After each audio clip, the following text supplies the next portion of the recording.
I used to be a lab assistant. This is the day that made me regret it. The door to the lab hissed open as I spoke, the words radiating from my mouth before I could stop them. Frustration boiled over. I had it with her neglect. Kicking the rotten food into the room with my foot, I walked inside and raised my head. The sight that met me caused a scream that felt as foreign to me as this horror scene. Don't forget to like, comment, and subscribe. You never know what will come for you if you do not. You have now entered the blue. I always thought of myself as the brightest of the bright. Then my sister came along. At every turn she outshone me.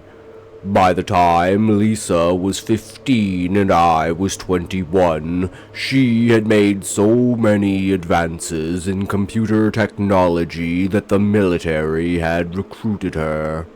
I told her her ambition was greater than her reach. But what did I know? I was just a loving, supportive brother trying to curb her drive. Maybe it's a little jealousy, a little sibling rivalry. Once I saw her potential, I knew I could never match it. So I did the only thing I could. Be there for her every step of the way to guide her. Even when we were younger, she would neglect everything when she put her mind to something. When she was 6, she got her first computer. I swear I spent the whole year spoon-feeding her because she wouldn't take her hands off the keyboard. One of my greatest regrets is enabling her so much. Maybe if I'd pulled her away from her work more, this never would have happened. I'd always believed she was meant for greatness. I just never knew where that could lead. I guess I was naive. When someone you care about excels at something, all you want to do is push them forward. We never see the dangers until after. You could say it was selfish. I had wished her to fail a few times. Who could blame me? It's not like my wish had come true, right? Just watching her advance computer technology, inventing new concepts and structures of circuits, not just hardware, but coding, too. It broke my heart to think so ill of my own flesh. I had vowed to never let her know. I guess that is the promise I kept. I was born to facilitate her greatness. She was born to change the world. As much as I blame myself, I blame my parents even more. They were the ones who forced us into this, coping with the lack of family structure by getting lost in our hobbies. My parents were never around.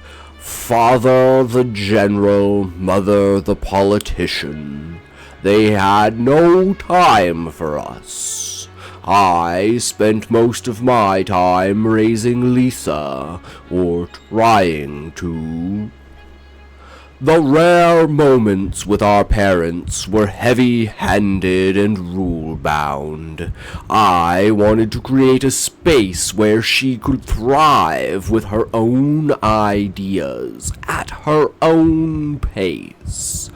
I never could have guessed her pace would outscale me so fast.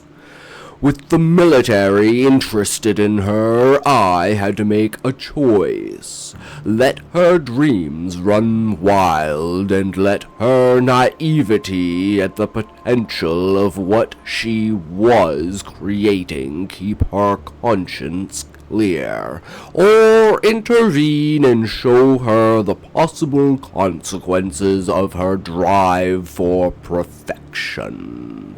I chose to trust her. I regret it. Now, in her government-funded home lab, I'm just the mere assistant. Hell, I'm not even that. I might as well be a waiter. I leave food on the floor and eventually it disappears. I barely see her anymore. I know she's working on something important. She's always putting her work first. Staring down at 4 days' worth of food on the floor, the smell of rotten fruit and molded oatmeal forcing me to cover my mouth. Worry got the best of me as I stood there, hand over the button. I never go in the lab. I'm not allowed. But I can open the door. I just never do. Sure, there'd been 2 or 3 day stretches when she'd neglected everything, but this was far too much. What could go wrong?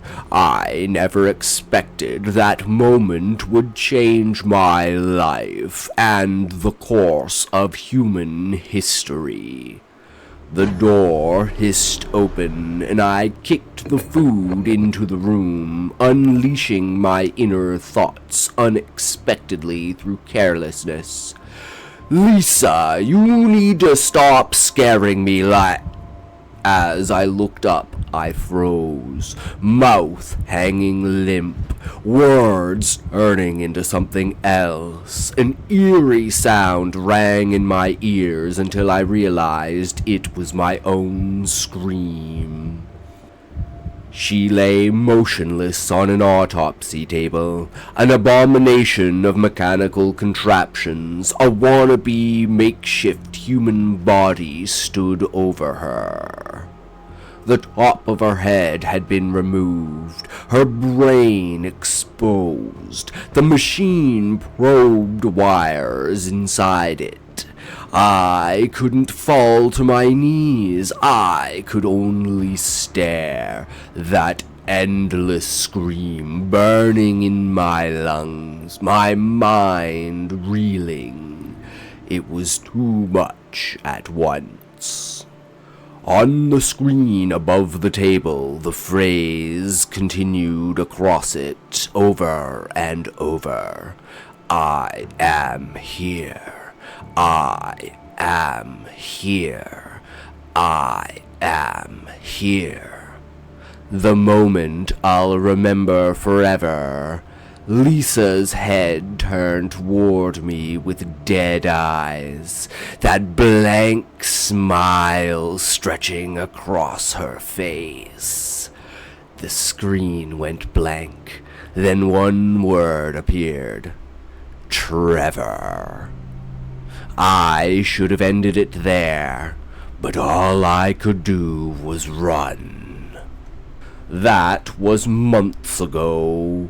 Now dreams haunt me. Lisa's voice in the wires murmuring about synchronization.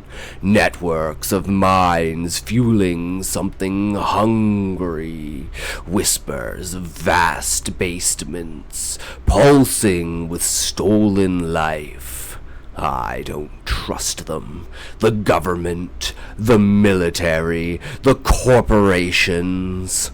They're hiding her. It. That's why these journals exist. If you're reading this, stop her. before we all become the signal in the network. Thank you for listening. Do not forget to like, comment, and subscribe. The blue might catch up to you if you do not. You will be sure to check out more blue horror stories